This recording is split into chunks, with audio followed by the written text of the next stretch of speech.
Et nous poursuivons avec la crise syrienne. Alors que le conflit en Syrie s'intensifie une fois encore, des milliers de réfugiés fuient les zones de guerre du pays pour chercher plus de sécurité à la frontière turque. Mais le président turc Recep Tayyip Erdogan estime que le rôle de son pays dans l'accueil des réfugiés est disproportionné par rapport à l'Occident. Il a également critiqué les États-Unis pour leur soutien au groupe kurde syrien. Tout de suite, plus de détails.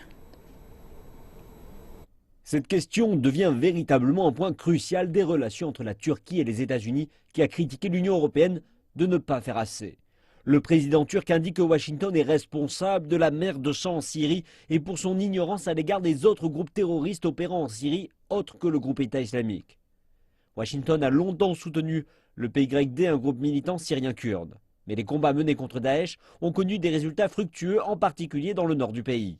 Dans le même temps, Ankara considère cela comme une branche du groupe terroriste PKK avec lequel la guerre civile dure depuis déjà 30 ans. Et la Turquie doit également gérer l'arrivée de milliers de réfugiés qui se massent à sa frontière suite à l'intensification des frappes aériennes russes sur la ville d'Alep. La Turquie contribue par ailleurs à apporter une assistance médicale. Les Nations Unies et l'Union européenne ont pressé la Turquie d'ouvrir ses frontières à ces réfugiés et l'on parle de dizaines de milliers de personnes. L'Union européenne a aussi exhorté la Turquie de ne pas laisser ces réfugiés atteindre l'UE.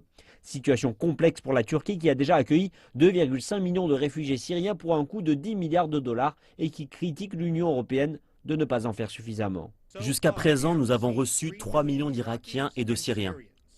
Et qu'ont reçu les autres? Quel pays a reçu quoi? 300 personnes? 500 personnes? 1000 personnes? Vous, les Nations Unies, ne nous avez fourni que 455 millions de dollars. Mais nos dépenses s'élèvent à environ 10 milliards de dollars. Ce sont les forces d'Assad qui, aidées par les frappes aériennes russes, continuent de se déployer dans et aux abords d'Alep.